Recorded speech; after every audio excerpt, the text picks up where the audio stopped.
Pam, Well, hello. It's been it's a few minutes since it's we've done an been onward. it's been too long. We've been onwarding on our own, and we have not gotten back together to chat in what, 2 months? I think it's been 2 months. It's time. It's time to and 2 months in the AI world is a lifetime. Dog years. But I think that's what we're going to talk about today is like basically what's happened in the last 2 months, and what we're seeing and everything else. And hopefully this triggers something for somebody and kind of gets an idea going. Who knows? Mm-hmm. Mm-hmm. But Yeah. So I can start with something, which is, I think, I'm going to call it a baseline observation. The average bear. I certainly, as I'm talking to people, I think more people are using AI, but what they're mainly using is Copilot inside of their Microsoft tools. ew, Which that's the worst experience. that was my note that I wrote down, which is not good enough. No, Right? So, I mean, it's a that's starting point, interesting because right?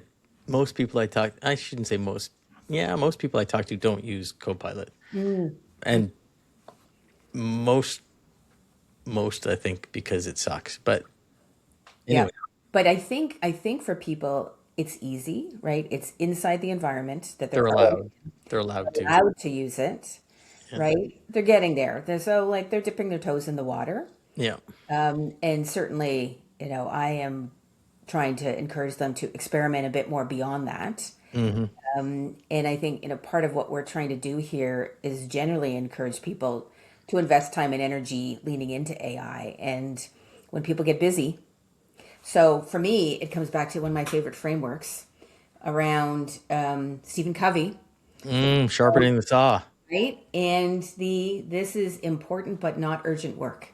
Hmm. And that is the most important quadrant in his framework of where do you put your energies, right? Yeah, it's funny you say that because I had a similar. I was commenting on a LinkedIn post this week about basically where the result of the post was, hey, you should learn. If you do nothing else, just go learn stuff. Yeah. And I'm like, okay, like it, and it kind of triggered the whole sharpen the saw, Stephen Covey kind of idea. And you think about it, and my kids will roll their eyes when I say this, but I've been preaching forever. When you learn stuff, you can't unlearn it. All You right. can't. Nobody can take it away. And the best investment I believe you can make in yourself at any stage in your life is in yourself. And this is, I think, such a huge opportunity right now to learn and to honestly, it's going to be for survival. Hmm. You gotta be aware of what's going on. But anyways, Yep. back to Yeah. your. No, and I think that's the main thing is um, more people are, I think, realizing that they have to do something with AI. Are they doing enough yet? So I think that's part of our mantra when we're trying to do this whole podcast is encourage people to lean in and do more. So how do we help them make sure that they understand? Okay, well, there's not just Copilot, there's not just ChatGPT, like try Claude as we call it in Canada, Gemini inside Google. Like there's so many ways that you can continue to broaden your horizons in this regard. And we can talk either later today or in another podcast around what else you can do. One other thought, and then I'll pass it over to you, which is so I've been listening to this really interesting podcast series from The Economist. It's called The Boss Class. And I think it was in the first episode, he was speaking with a professor at the Wharton School, and the professor said, if you have not lost 3 sleepless nights over AI, you have not yet gone deep enough into using it. And I thought that was really interesting. I guess I've gone deep enough. Right? So we need to continue to push ourselves to understand like both the limits, but also the capacity and the potential. Yeah, the interesting thing there is there's so much, right? There's just so much to take in. Hmm. I think a couple podcasts ago, which is a couple months ago, which is like 20 years ago now, in the AI world, I'd mentioned that I'd kind of taken a break from consuming all this AI information because it's just so much. Well, the last 2 months have been the exact opposite. I've been totally immersed in it. Hmm.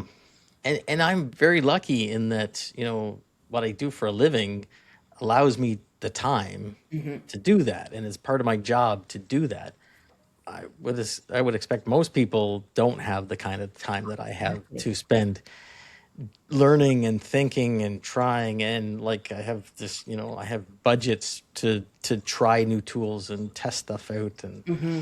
smart people to help me when I need to, and all that kind of stuff. Yeah. So I'm very lucky that way. And it is too much for me to keep up with, right? Hmm. Like Hmm. at this point, it's almost my full-time job is just learning this stuff. So I hopefully we can add some value here where we distill this down for Hmm. people a little bit, and maybe point out the important things that they need to look at and learn. But you're right. We're just scratching the surface, and we just need to get people. Yeah. And I think with that, I think two thoughts come out of what you just said there. Number one is like tying back to the three sleepless nights. We have to be careful not to make it anxiety producing. There's enough going on in the world right now to be anxiety producing. So like not to put too much pressure on ourselves, but put enough pressure to keep us moving and learning and growing. And I It, think it that's a shouldn't be really balanced. optional though for you. Yeah, fair enough. Yeah, fair enough. And then so how do you work that into your world, your job, your team in a more sort of required way? So, as you said, like it is just your job now. But for many people, back to Stephen Covey, it's important but not urgent, and it's Hmm. not getting the focus. So, how do you make it the focus? And for me, it's always like I set some kind of a deadline. Like these podcasts are great because it means I go and make sure I'm doing stuff so that we can talk about it, Yeah. right? So, another thought is that, a simple way that I was just reading about in an article yesterday was like, how do you find a way to automate your repetitive tasks? And that's a simple thing. It's not the best use of your time. It's important work to do, but it's not thinking work. So, how do Hmm. you automate some of those repetitive tasks so that you can do the thinking work? And since we last talked, there Yeah. are significant tools to help you with that. Some of them really scary, Hmm. potentially really scary, and some of them not so, but not quite as impactful. But things like Anthropic launched Cowork, which is I'm gonna say this probably won't mean a lot for some people, but Claude Code for non-developers, right? So Cowork allows you to do all kinds of stuff on your computer with Claude. Create files, update files, format files, look at your emails, set your email, set appointments, change appointments, organize your files, all kinds of crazy stuff. Hmm. So yeah, I mean, to your point, if you're looking at most tedious thing in your day and you want to automate it, it's pretty easy now to get it done. Yeah. And if you don't know how to do it, just ask. Yeah. Just Yeah. ask. Yeah, Yeah. it'll tell Yeah. you. It'll tell you. It'll tell you. Yeah. And there's like all kinds of videos now too, right? Like there's tons of YouTube videos, LinkedIn Learning, everywhere. There's tips and tricks to help you. So, Yeah.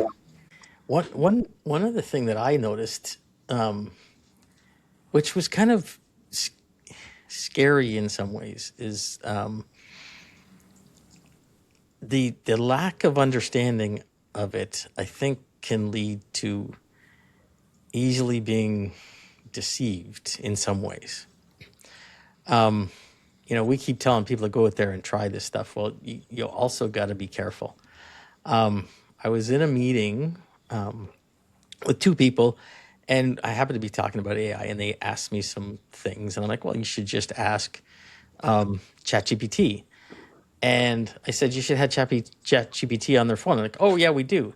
They both pulled out their phones and they pulled up the applications, and neither one of them were the actual ChatGPT application, oh, right? interesting. It was some sort of wrapper or some other company that Mm, is, I don't know if they mining the paid for data. subscriptions or what through these things, but it was not the, Interesting. OpenAI app. Yeah. And I'm like, whoa, you got to be careful. You should, Yeah. but how would they know that? I mean, Yeah. they don't spend Mm-hmm. 12 hours a day investigating Yeah. AI things like I do, right? So Yeah. it is, I can see where it would be daunting and scary as well, because there are, I had a conversation today with my security officer for the company, right? Who is in charge of our SOC 2 and making sure that everything's kind of locked down for Partfinity. And we talked about leveraging AI to check for vulnerabilities and everything else. And the comment was basically, look, if we can do this to protect ourselves, you can be sure that the bad actors are leveraging AI even further to kind of do the opposite. So Mm-hmm. there's a bunch of that out there too, and I really don't want to scare people away from trying this stuff. Mm-hmm. But I would say stick with the big actors and make Yeah. sure you're talking to the original, Mm-hmm. uh, authentic people, right? OpenAI, ChatGPT, Anthropic, Claude, Google, Gemini, Mm-hmm. and for most people, I would say stick with Google. Yeah. Most people have a Gmail account. Mm-hmm. You get Gemini, kind of built in. I would suggest you pay the premium subscription and get more. You don't just get Gemini, you get all kinds of free, more storage and more mail and all kinds of other stuff.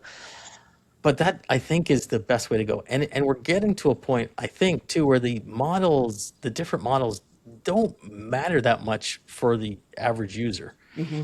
Whether you're using OpenAI, ChatGPT, Claude, Gemini, most use cases for 95% of the world, it doesn't matter. Mm-hmm. They're all fantastic, Yeah. magic. Yeah. So, Yeah. Yeah. No, anyways, I think that's a good point. And maybe that's where we leave it today, which is do more than Copilot. Do it with one of the big names. Do it every day. It's important, but it's not urgent, but it really is urgent. yeah, yeah. Copilot, it amazes me. Microsoft. We talk about one of the big boys. You'd think Microsoft, big boy, right? Mm-hmm. I mean, heck, they helped OpenAI Oh yeah. exist, Yeah. right? But they seem so far behind. Um, Although I will say, Anthropic is helping them out a lot. The Mm-hmm. new extension for Claude for Yeah. Excel and Yeah. Word are Yeah. like Mhm. next Yeah. level. Like it's the stuff that I would expect Copilot to be doing Yeah. that it's not, right? I can do a much better Excel experience in Claude Mm-hmm. than I can with Copilot, Yeah. which makes no sense, but Yeah. Yeah. And you know what? I think they've always been a bit more forward in that regard because I remember very early days in this podcast, I talked about creating a presentation in both worlds, and it was far superior. yeah, Even like that's probably 8 months ago now. yeah. So, Yeah, oh yeah, and it's even further now. Now, yeah. I'm sure, especially with the new, I think, investment in Microsoft made in Anthropic, I'm sure they're going to start rolling that back the other way as well into Hmm. Copilot, and I hope they do. And another part on Copilot, Copilot is better than nothing. Yeah. Copilot's not is better than sticking with Google. Like, Yeah. and when I say Google, I just mean like Google search. Yeah. And I think they'll get better, but if you want to learn, go to try these other ones too. Yeah. For sure. For So, sure. Good. well, that was a good catch up. There's probably Yeah. lots more stuff. I mean, that's come out. Like just yesterday, Anthropic launched Opus 4.6, Mm-hmm. and OpenAI launched ChatGPT 5.3, I think. Mm-hmm. And there's a new Codex app. If you're into writing code, especially with OpenAI, there's just so much. Every day. NVIDIA's getting Every. into the actual model business and open sourcing a whole bunch of models. That's going to be really interesting, especially for businesses going forward. If and once we get to the point where these models all are good enough, an open source one saves you a ton of money. And then we should talk about OpenClaw sometime. I just ordered a Mac Mini to set it up and try it because of the how scary and risky it sounds. I'm going to totally isolate Good from stuff. my existing Yeah. computer and system Yeah. because it scares me, but I want to learn about it. Mm-hmm. But anyways, that's probably a whole other episode. There you go. Back to the, 3 sleepless nights. So, There you go. okay. All right. We'll Well, talk to you good soon. catching up. All right. We Onward. won't wait so long next time. Okay. All right.